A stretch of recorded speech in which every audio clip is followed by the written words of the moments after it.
Hey guys, it's lemmingrush. Today I'm going to be teaching you how I like to play light tanks on Malinovka. So, obviously this is Malinovka. It's standard game, as it always will be on Mali, but typically what happens for most people when they're in top tier light tanks, when they're on this map, is what they'll try to do is they'll try to scout the field, because that's what you're supposed to do.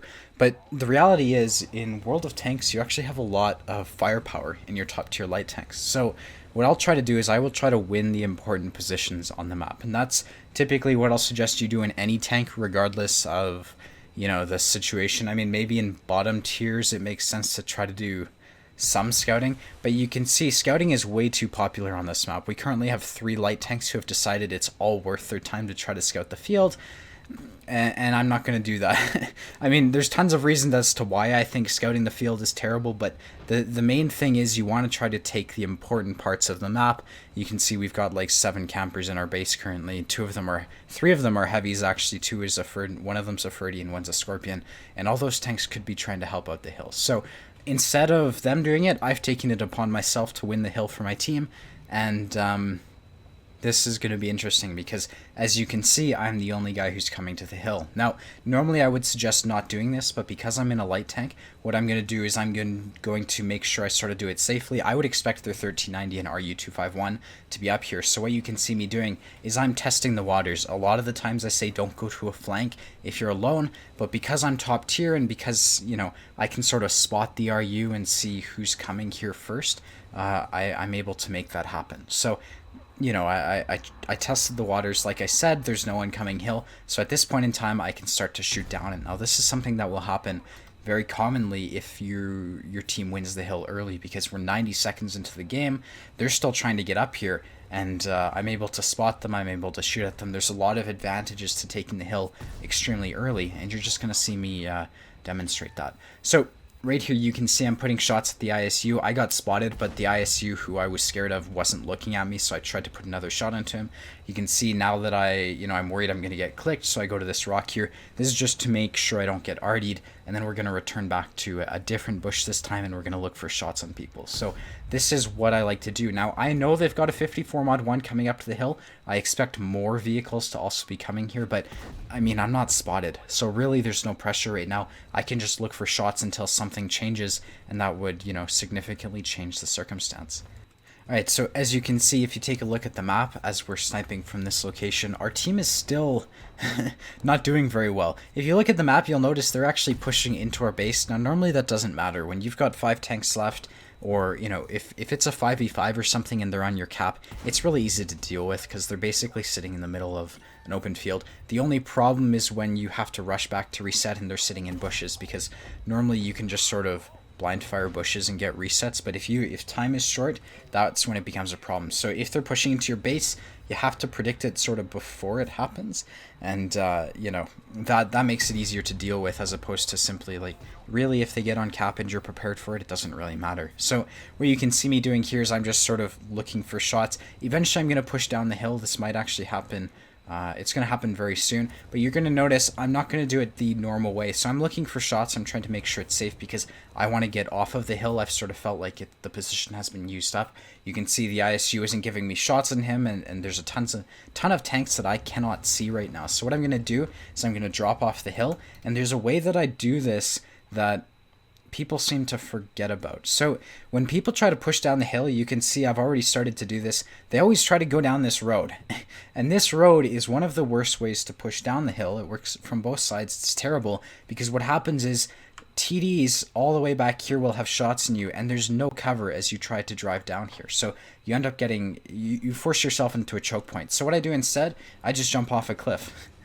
That's the solution to everything. But what you can see is I minimize the exposure to the camping TDs, and that allows me to get close to them. I can spot them for my team, and that is ultimately the safest way to get off of the hill, as opposed to doing what everyone tries to do and push down the A line, because there's going to be a camping ISU, WZ1390, and Mod 1 who will all just be waiting for shots on you as you push down the A line. So that's just my experience. That works best. Jump off a cliff.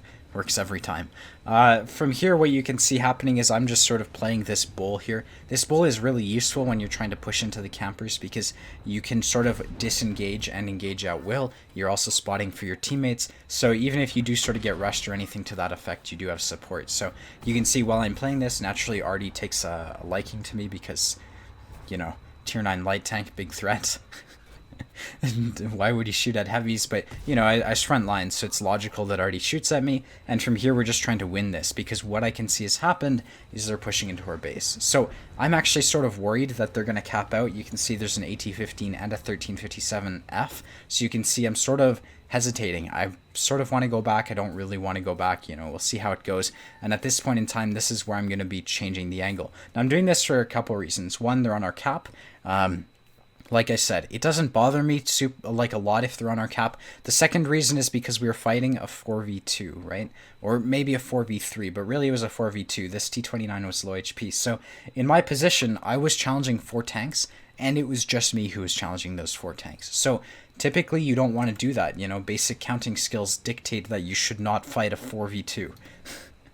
You don't have to be a genius to figure that out. So what you can see me doing is I'm leaving that engagement. I'm looking for something else to do, and from here I'll have way better shots on. This will be an engagement I expect to be able to win. I'm also sort of at this point in time like we're down 5 tanks, so really, you know, you can see the WZ got on cap. I shot him, got a reset, and now we're just trying to position ourselves to continue to reset. At this point in time, because we're down 6 tanks, I really don't expect it to win. I don't expect it to be close at all, so we're just sort of looking for shots, trying to get kills, and that's the position we're in right now. So right here, this is what's going to allow us to bring back this game to, you know, some sort of close game. They're pushing into us one by one. Now, that isn't normal, but because the SDA-1 has the hill, they're only going to be able to push into us from the J and K line, right? So it's not like they're able to come in at all angles. The STA-1 has control of at least one side of the map, so we're able to face where the enemies, like we're able to deal with one side at a time, and that's a huge advantage for us. So you can see they sort of pushed into us. We got a couple kills. We're still down 6 tanks this time, and what we're going to do is I'm going to take the hill because I want to help out this STA. He's got the team's HP. It's important he survives and doesn't lose all of it. So you can see I'm positioning myself to help the teammates. They get on cap. I'm sort of like, okay, well, the charioteer probably has to deal with that. I have to help out this guy because you can see, like, I expected him to do something stupid, you know? So, yeah. Alright, so from here what's going to happen is they get off cap, the charioteer dies, and that changes the circumstance here. You can see currently we're down 7 tanks, and I'm just going to look for kills because we have the hill, we want to take advantage of it. You can see we're up to 2 kills here, and because they're not capping out, we aren't really in a huge rush here. Obviously, when people are in the open, we want to take advantage of that, but we don't have to force anything. We have the hill, they're coming to us, and we're going to do our best to take advantage of that. So you can see this is relevant. I mean, obviously, they're in the no cap kill all mindset, which I think is normal, and that's totally fine. When you're up 5 tanks, it makes sense not to cap, contrary to what some people believe. But you can see they're going to do it very, very badly. So currently there's this RU right here. I see an isolated tank who probably has support. The STA-1 sees an isolated easy kill and decides to YOLO in front of everyone to do that because, you know, that's what went through his head, I guess. You can see I went up to try to sort of help him. That didn't really work out. I wanted to help him kill the RU, that's what I meant. And now I'm sort of in this position where I have to, you know, fight from cover. So I went and lost all my HP. I saw the RU in front of me. We're just making the most of the situation. I want to try to kill people, and then I want to get out of this position because it's me against 4 tanks currently. So from this position, I want to point out something that I do, and this is very risky, but it ends up paying off because really I can't expect to win from behind cover, like behind this RU-251. There's no way I'm going to win any sort of fight, so I take a risk here. I expect the Mod 1 to come behind me, and what I'm going to do is, obviously I'm driving into the open, and I'm just sort of hoping that the 1357 mistimes it. You can see he ends up spotting me, but because I made that decision, which, to be fair, is pretty hard to make, you know, when you're under pressure, it ended up saving me, and it made this game a lot closer than it really could have been. So you can see I expect the T-54 Mod 1 to be coming up the hill. I've loaded gold here, the arty stuns me, and now that I am unstunned, I expect to just move forwards and go after the arty. Now I was zoomed in, I expected the Mod 1 to be in these bushes, and you can see he was. I finished him off, and that puts us up to 7 kills. So I'm going after Artie. I knew that I had been spotted, right? So I knew the Artie was going to know I was coming after him. I didn't want the Artie to start like pinging the map and say, help, help, help, I need help, you know, because then everyone would go back to base to try to save the Artie and things like that. So what I'm doing is I'm pretending to go somewhere else. I don't want the Artie to know I'm coming after him, right? So I'm driving up here to sort of lay a false trail in a sense, and that's just hoping to give the Artie the wrong information. Now, Artie stuns me, I've got my driver dead, and now that he knows I've left and I'm probably unspotted, I feel safe to go after him. So that's the plan right here. Now, right here, I'm going to make the play that I said that you shouldn't do. In this case, because there's only 3 tanks left, this is the way you want to push down the hill, right? I'm going to be using this land here to prevent me from getting spotted from where I know the 1357 and the IKV are. So what I'm going to do is I'm just going to push all the way down here, and use this sort of cover to keep myself safe from those people. Now, I don't know where the RHM is. He hasn't been lit all game. I was recent, like the most aggressive I had been was up here in C5, so I could, in my mind, I could safely assume he wasn't at C5. He's probably camping in base at F2 all game or something. So this is the mindset that I had when I pushed down this line, so I felt relatively safe. I assumed the enemies were to my left, and so I, planned accordingly. So from here, we're just looking for Artie. Now, the risk is that the Artie has like some sort of epic camo and I'm not able to spot him until I'm on top of him. Here, the opposite happened. I got really lucky. You can see they're on cap. That changes things significantly for me. It turns out the IKV ended up flipping himself, so that gives me, one less tank to deal with. And there's the Artie. So I actually am not spotted currently, which is hilarious. I put a shot into him, and then we're going to finish him off. And that's my 8th kill. So right here, obviously, like at the time I was live streaming it, I had a lot to worry about, but this is where I make the mistake that ends up throwing my potentially 10 kill game. So right now, I know they're on cap. I know one's on cap at least. I would assume that the RHM was either at F2, like let's pretend he had been camping all game. That's where I would have assumed the RHM would have been because he was in their base. Most base campers really never leave the base. And then the next logical position that I would say as I'm driving into this, into them, is I would assume the RHM would be at either K3 or K7, because this is where I would put myself to deal with, if I had a teammate on cap, I would want to sit at K7 or K3 to try to prevent them from resetting, right? So this is why the mindset that you have to assume all the enemies are purple players doesn't work, because the reality is the 2 best positions were not occupied by this RHM. The best position, hands down, would have been K7, but the second one, in my opinion, would have been K3, and as a result, I mean, he sort of isn't in either, and I planned for both. Definitely I could have played this better, right? Like, maybe it would have been better for me to use these bushes or something, but the reality is I would have poked on the left side of this building if I was trying to reset or anything, and you can see the RHM is going to be right there. Don't ask me why. I have no clue. Obviously, he's full HP. He wasn't lit all game, but this is the play that ended up losing me the game. I mean, I had a 50-50 chance, and it turns out he was chasing me, right? He thought I would have come back through the 9-line or something, and as a result, he was in the perfect position to deal with me. And you can see I get lucky here. He ends up tracking me and does no damage, but this game's over, right? I have to deal with someone on cap. I've got 10 seconds left. I can't out DPM a full HP RHM.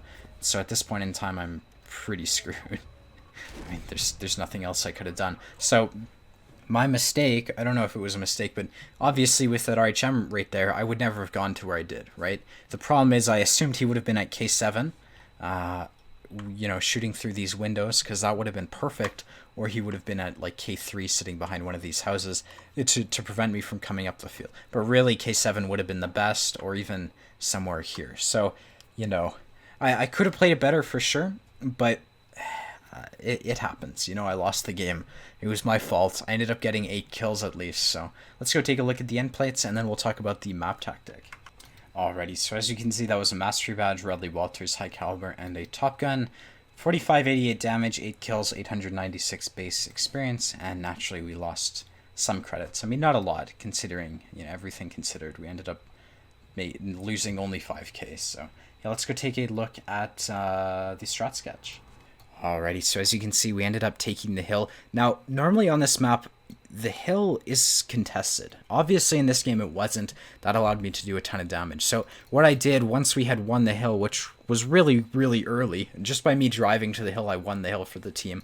I was able to put shots into everyone, and because we did that within the first 90 seconds, everyone was still driving into position. We were able to take advantage of that. Now, from there, I mean, it was a lot of driving around. At a certain point in time, we were down 7 tanks or something. So I was here just trying to get kills and trying to farm damage effectively before we lost. But it ended up working out enough so that I could take the hill, try to help out the STA, get a couple kills there, and then that gave me an opportunity to go kill the Arty, which then, they get on cap, and I had to try to deal with that, which ultimately was the loss of the game, right? The way I dealt with them getting on cap wasn't very bright, or I don't know. I hesitate to call it stupid, because I feel like a camping RHM who's been sitting here all game, because that's where the general area that he would have been sitting in here. Like, that's where I would have expected the average type camper to be, somewhere in the base where they're comfortable.